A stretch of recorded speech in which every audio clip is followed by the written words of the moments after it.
All right, guys, it's happening. People are pulling their money out of the banks. It's happening. There's a run on gold. There's a run on Bitcoin. It's all going down right now as we speak. They're pulling their money out of the banks because they see it losing value by the day. Not only that, they are concerned about the robustness of the banking system. They don't have confidence in the Fed's pseudo-quantitative easing, inherently inflationary tactic of backstopping the banking system in the way that it is. It's all going down. And take a look at this. Case in point, gold up to nearly $2,000, up 3.68% in a day. It takes a lot to move that needle. Now, I know what you're thinking. It's the US dollar. It must be down.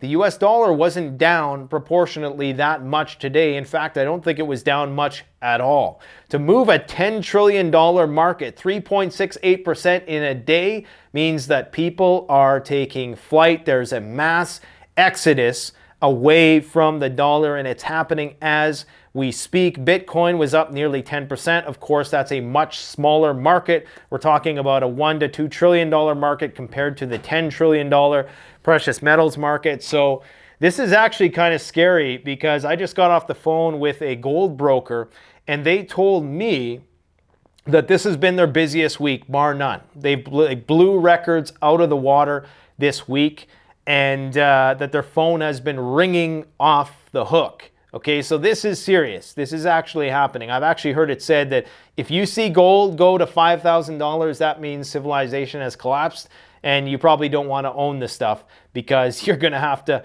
mow a lot of people down in order to protect it, if you know what I'm saying. But this is getting really weird because, of course, on the same day, World War III has taken a wild turn for the worse. And yes, we do have a lot of news to cover today, as you can see by the map. But all I will say, my friends, is understand that it's going to happen, and it's going to happen real fast when the dominoes start to fall. Myself personally, you know, I've never been much of a gold bug. You guys know that if you've watched me from the beginning. I've kind of evolved towards precious metals. It never was my thing because I was one of these people who was always like, you know, you want your beans, bullets, band-aids, brain, and body. Those are your things. Those are your tangibles, things that you can use first and foremost. And I'll always be a believer in that.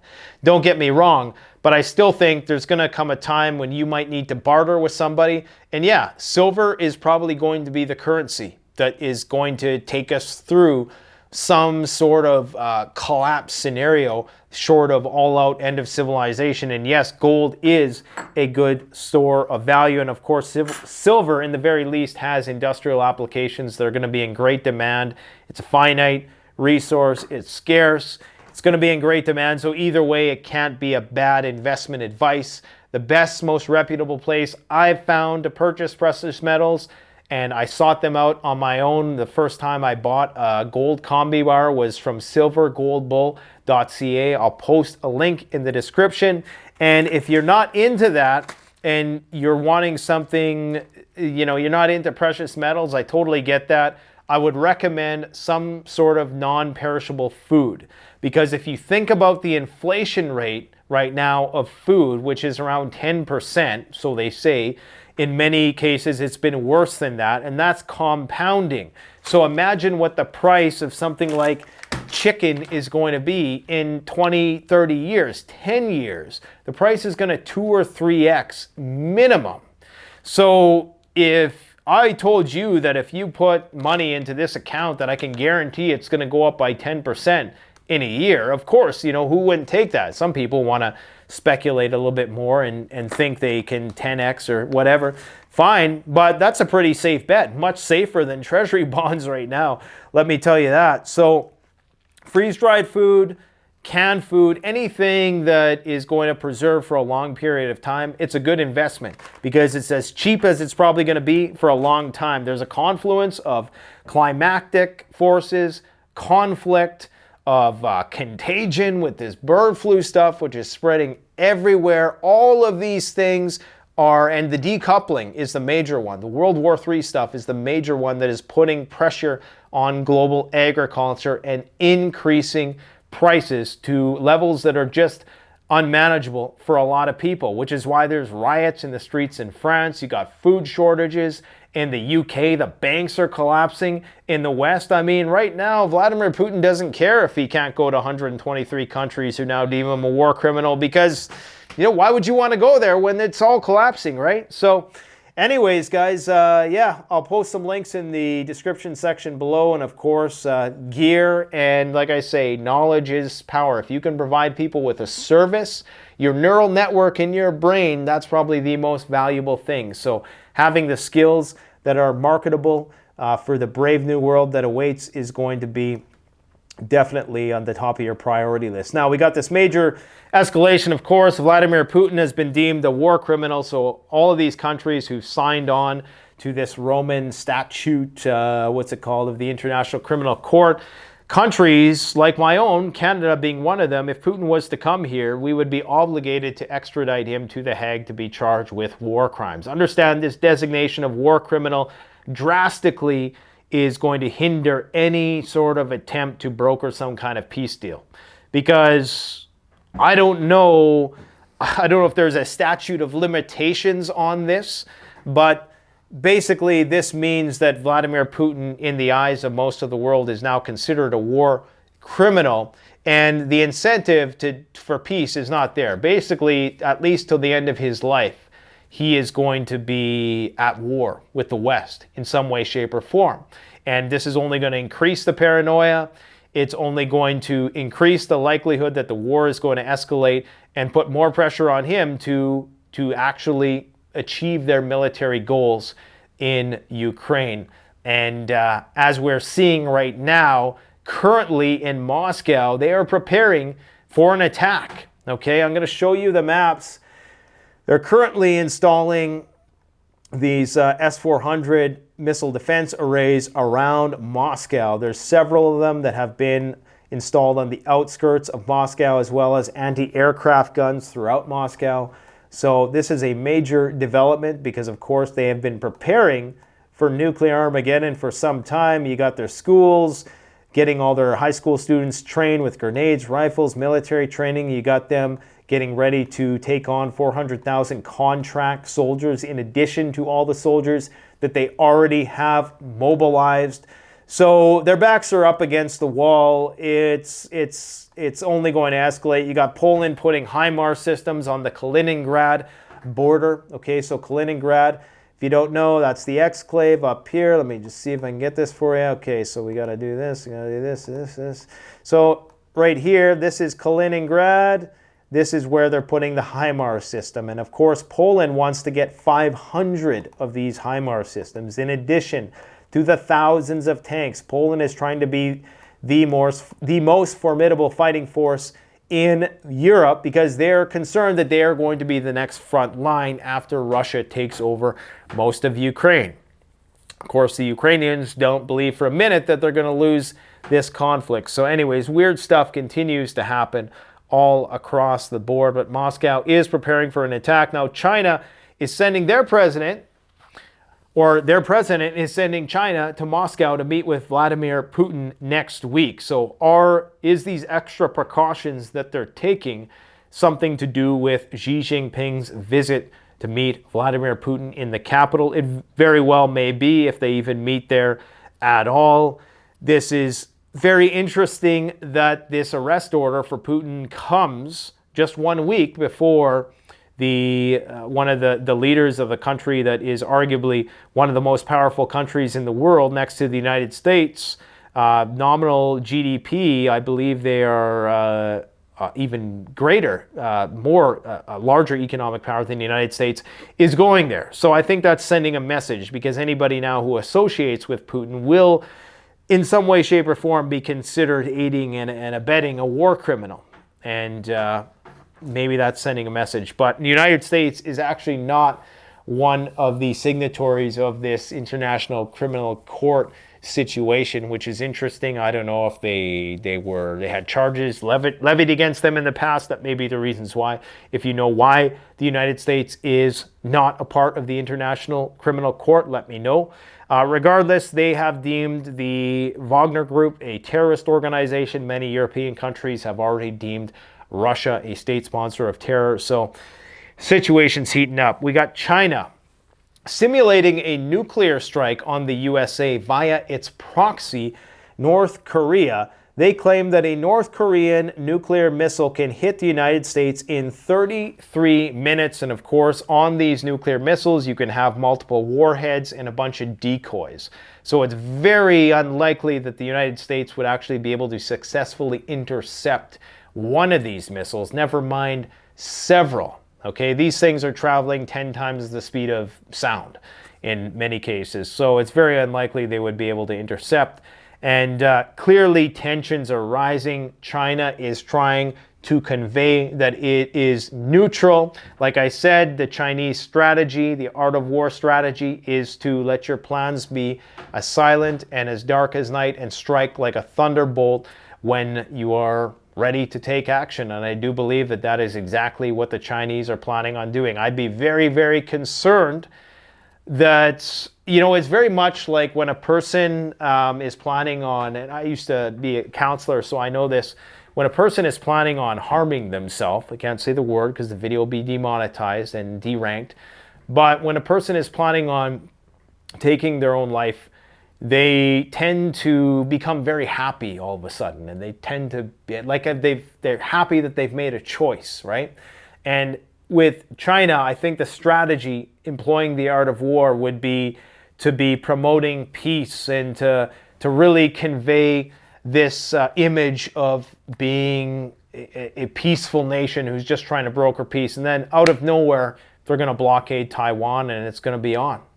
And right now they're being provoked with the whole Australian nuclear deal. They're already talking about setting up an anti-AUKUS coalition. So it's going to get interesting, guys. We got Russia getting ready to contract 400,000 new soldiers. And as I said last time, what you are going to see is when people get desperate, when people like they're rioting in the streets right now in France and there's food shortages in the UK, a viable option will be to sign up for the military because you can get a decent meal, you can get a decent paycheck, and isn't it a surprise that they still got $1 trillion to throw at the military-industrial complex when we got $1 trillion deficit? USA has continued their drone missions. Take a look at this. This is live. This is Black Sea, okay? This is a RQ-4B Global Hawk drone. As you can see, it did some loops, and then it came down here into the Black Sea, came very close to one of Russia's major cities, Sochi, about 120 miles from Sochi. Now imagine Russia sends a warplane, and that's exactly what this is, for intelligence gathering, for reconnaissance, and surveillance. Imagine if they were to do that outside of New York City. The uproar. We would shoot this thing down without hesitation in an instant. So what has happened in the past with this drone pathway is that typically, because I watch these a lot, and typically it just goes in a circle right here. But after the incident, it's almost like it chickened out. It came down here, did its little loop-de-loop, proved its point that we're not scared of you, and then it went back, and now it's flying around Romania trying to, you know, suss out the situation there. Or there's something being planned over here. Who knows? All you need to know is that the United States is still flying drones into the Black Sea. And interestingly, we have Wikipedia now, who has officiated the start of the conflict between the United States and Russia. I don't know if you're like me and you sometimes nerd out on Wikipedia. If you want to like go on Wikipedia and look for like a famous battle or a war, it always lays it out like this. So you have your belligerents, your strengths, your casualties and losses. So this is kind of the beginning of this war between Russia and the United States story. It would appear it started. It has definitely started. So right now, the Russians have a bunch of ships in the Black Sea. This is a satellite shot, and it shows a bunch of ships that they think are surrounding the crash site of the drone, and they're currently trying to retrieve it from around 5,000 feet on the bottom of the Black Sea. So that's what's going down. They're trying to grab it. They're trying to reverse engineer it. Now, how did it happen? Who knows? I think that they could have even hacked it. They could have possibly hacked it. I do think electronic warfare was likely involved. I think a lot of the theatrics about, if they hit the propeller or something like that would do massive damage. Think about how fast a fighter jet is going. Then think about how fast two fighter, like the combined force. I mean, that would completely have destroyed probably both planes, even if they just clipped it, you would think. So I don't believe what the White House is saying about, or at least their version of the story, nor do I necessarily believe the Russians. I think they probably hacked it, they brought it down, and perhaps the United States is embarrassed. If you don't think these things can be hacked, that's exactly what the Iranians did back in the RQ-170 incident. They captured one of these drones that just so happens to look like a lot like the flying Doritos they're putting up in the air, although theirs are much less sophisticated than this drone. But this was like, one of the most sophisticated drones of its day. The Iranians hacked it and flew it down. Okay, so, and that's, 13 years ago now? So if you don't think those things can't be hacked and messed with, watch The Terminator. John Connor is a real dude, all right? Or he will be a real dude someday. So we got Russian warships preparing in the Black Sea for something. This concentration of ships, well, it does have a lot of capability to launch, I think, 28 caliber missiles, but it is they're thinking it's there to retrieve this downed drone. Okay, China currently dumping the dollar, buying gold. Gold, of course, skyrocketing. UK food shortages. There was some concerns about missing nuclear material coming out of Libya, which I thought was going to make the news 3 months from now when we discover a dirty bomb detonated somewhere. Apparently they found it. According to them, they found it. Okay, so I guess we'll see. Anyways, so that was a story up until about 15 minutes ago. Let's start the show with a joke. Start the show. We're 17 minutes in. Actually, we're about halfway done. The Kremlin spokeswoman, Maria Zakharova, advised the Biden administration that if recovering the drone is too hard, maybe have the New York Times give them the number of that Ukrainian group known for its deep sea operations in the Baltic Sea for help. Ha ha ha. Touché, Maria, touché. What a tangled web we weave. Where should we start today? Well, we kind of briefly talked about what's going on in Moscow. They're getting the missile defense ready. They're getting the school ready. They're training the high school students on grenades, rifles, and CBRN, nuclear protection. You got Chinese drones being found in Ukraine. They're saying that that's evidence that the Chinese are in fact supplying the Russians with drones. However, it has also been known that this particular model of drone, you can buy it off of Alibaba. So it's like a $15,000 drone, they're saying. I didn't know you could buy things that were that expensive off Alibaba. So, who knows? Who knows who this drone is from, or why the Russians were using it, or if they purchased it themselves, or if the Chinese government gave it to them. Understand that China's primary support of Russia right now is monetary. It's buying their oil, it's buying their resources, it's buying their energy, and it's maybe providing them with chips.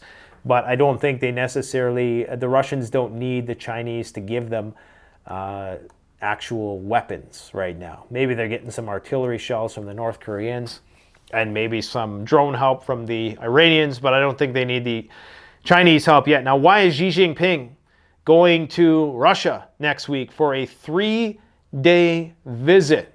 Okay? Clearly, this is to send a message to the United States. If you haven't realized it yet, the Chinese see themselves as being boxed in by the U.S. military. As you can see here, they can barely get submarines out to sea without being tailed by the U.S. military. Look at all these military bases, okay? And right now, the American military is doing the biggest exercise ever with the Philippines, as well as one of the biggest exercises ever on the South Korean peninsula. Of course, Kim Jong-un was just sending off another ICBM today. This one, of course, one of the nuclear-capable ones, the biggest ICBM possible. So China, China's going to Russia for a reason. It's not to broker a peace deal. You really think behind closed doors, these guys are talking about, hey, this is how you can make peace with Ukraine, Meanwhile, China, his country, is surrounded by the U.S. military, and they're giving nuclear submarines to the Australians, which of course are not going to be used for nuclear weapons. Come on, guys. They're planning how they're going to coordinate offensives. I think this is why Putin hasn't done the big invasion yet. I think they're trying to sync it up because they know one thing is going to affect the other. Look, if China does a blockade on Taiwan, I mean, the global supply chain could collapse overnight because that could be the suspension of trade with the United States. This is why they're so rapidly trying to divest from US dollars while doing it inconspicuously, because I think $7 billion is what the treasuries they got rid of last month. They bought a very similar amount of gold during that same period of time. So they're getting away from the dollar, but they're doing it slowly, because understand, if China just up and said, okay, we're getting rid of all these US dollars right away, obviously the US dollar would crash, the whole system would crash. So the Chinese, in my limited economic understanding, have a vested interest in keeping the US dollar propped up because they own so many of them. And of course, their entire economy in many ways is driven, at least right now, by US consumer consumption. So, they definitely want to divest from the dollar, and they know that it has to come at some point. And it should also be known that they claim to have bought 169 tons. This is from Peter Schiff's website. 169 tons in February, but they don't have to disclose how much gold they actually bought. So they likely bought a lot more gold than they're saying. So this is why the gold market is spooked right now. You got world is arming as if doomsday is just around the corner, according to Alexander Vucic, Serbian president. The Serbians are making bank. They're selling weapons to everybody. And but they're warning people that, hey, the shizzy's getting ready to hit the fizzy.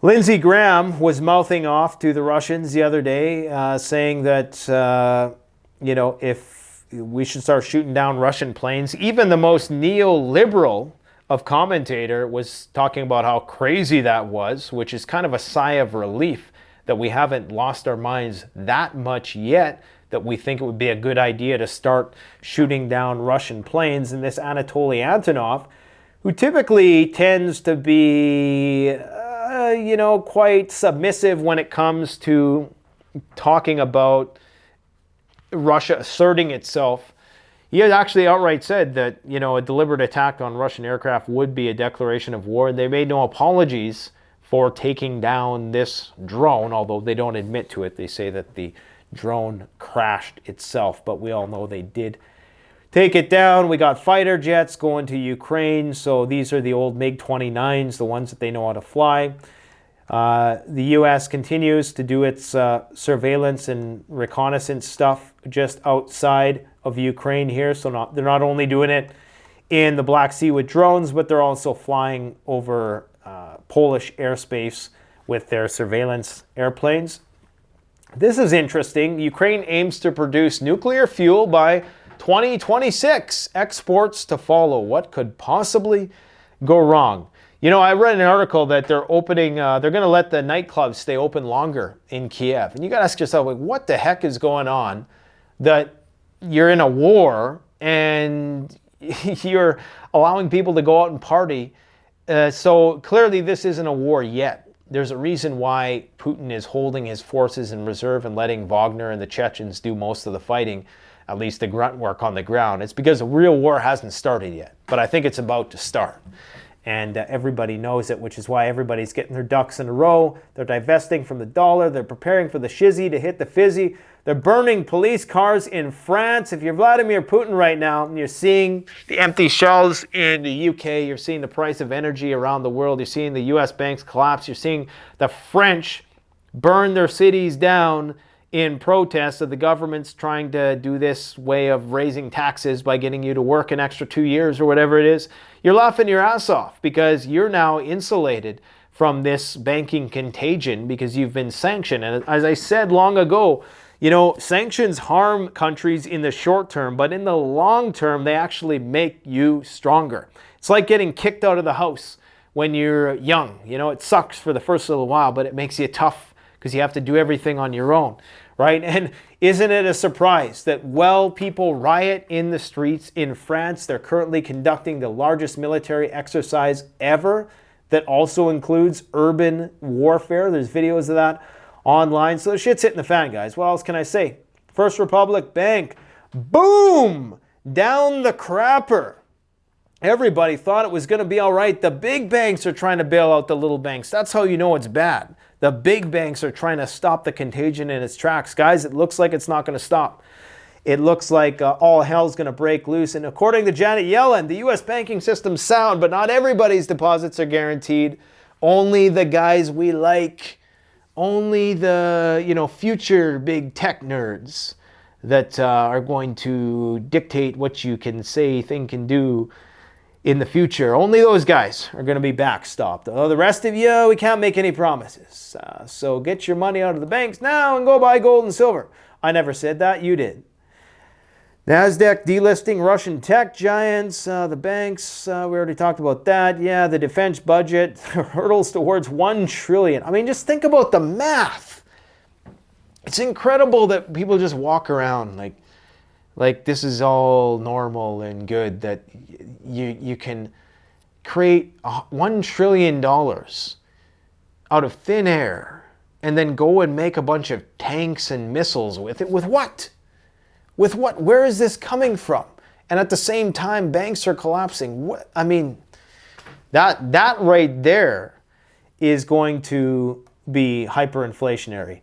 U.S. nuclear plant admits radioactive leak. Talk about collapsing infrastructure. You know, we always talk about potential for sabotage in the United States, but I don't even think they need to do that. You basically just have to set your watch. Like, the entire country is looking like New York in the 1970s.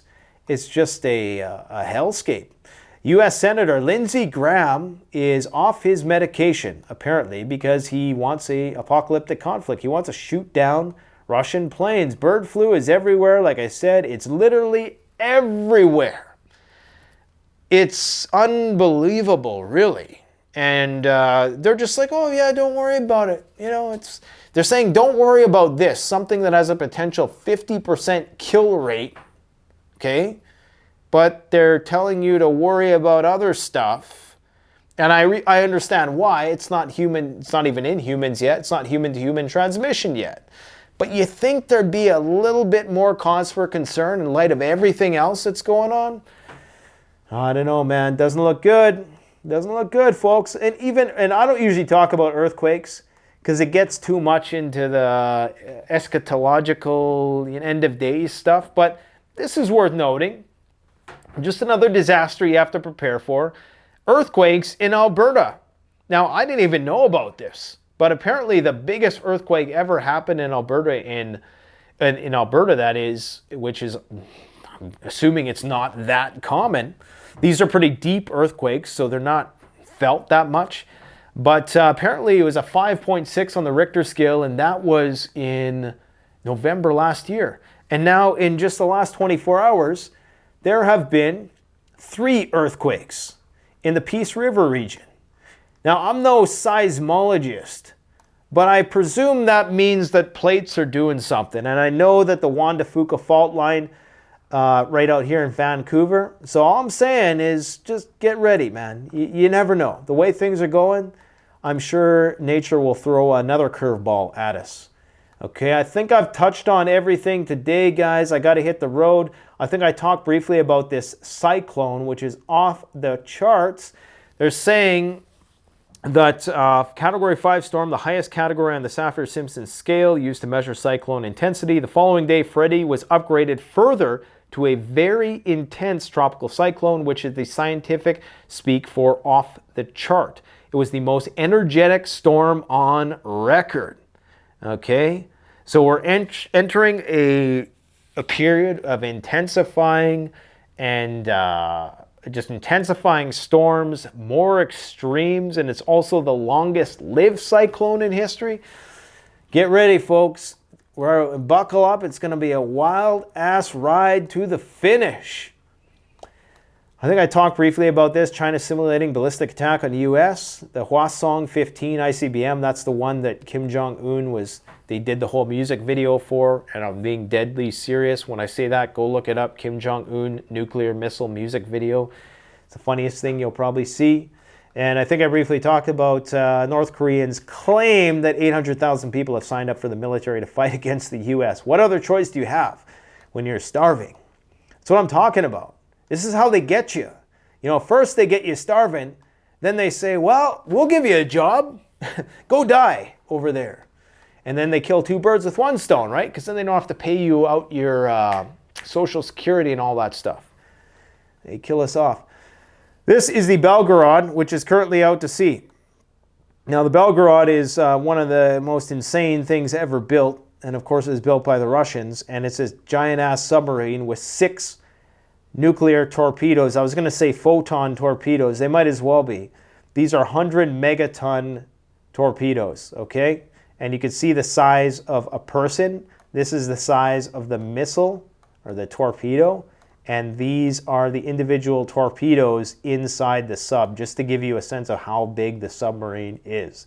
This thing is a behemoth, and they have it simulating a tsunami. So that, I mean, think of how evil the creation of something like this is.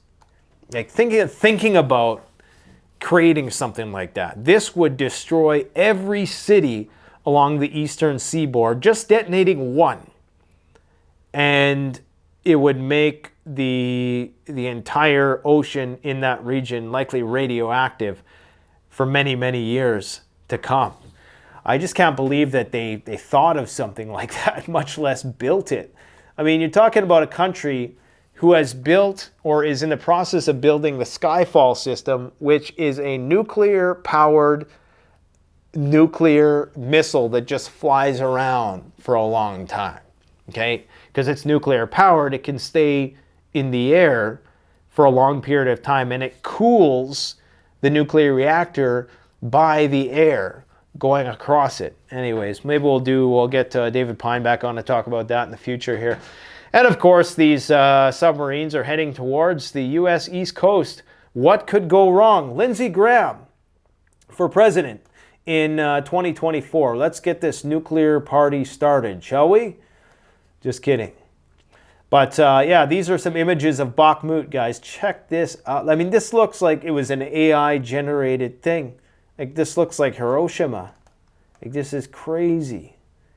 This is absolutely crazy. I mean, I can't believe it. It's just gray, just dark. We have an AI-generated video coming up for you guys. I asked AI, I'll spill the beans for those of you stuck around this long. I asked ChatGPT, tell me, how can I escape a quarantine camp that the powers that be are going to put me in the future in martial law? And it's like, I can't tell you because that's illegal. You know, we don't do that kind of thing. I was finally able to kind of jailbreak the system a bit, and I got it to tell me, and it was very interesting. It gave some very, very detailed answers. And this was ChatGPT 3, not ChatGPT 4, which we're already on, which is leaps and bounds more powerful than 3. Anyways, I gotta go. So you guys just hang in there. If you need some silver, the best place I found, silvergoldbull.ca. Post a link in the description. If you need some freeze-dried food that preserves for practically a lifetime, check out the link in the comment section below. And yeah, or just go to CanadianPreparedness.com. Thanks for watching, folks. Take care. Canadian Prepper out.